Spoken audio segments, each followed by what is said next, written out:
Ni mang muna nim sopi ko nat sine long dam chi kang honi ka chori kai kela nang phansi Ni mang muna nim sopi ko nat sine long dam chi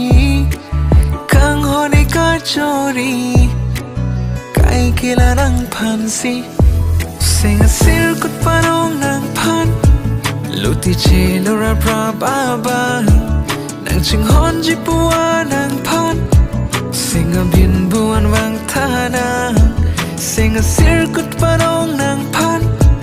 Luti che lora pra ba ba Nang ching hon ji bua nang phan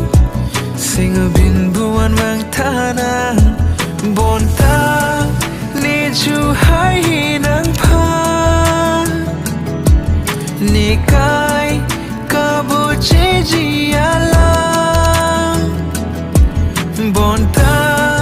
ni chu hai nang phan Ni sing ve nang ke hang ala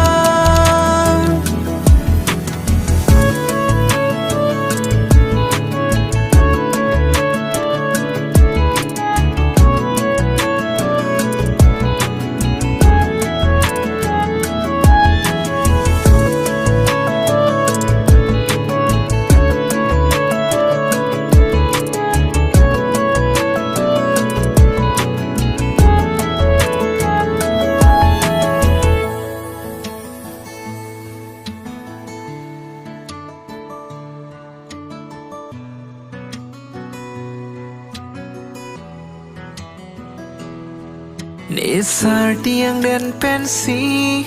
Ju long lo ne char namaki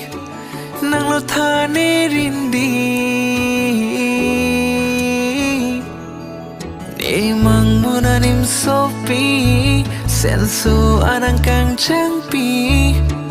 Tang mang muna pirbi Chi ju ja tha long ili Ni mang muna nim sopi Ko nat sine long tam chi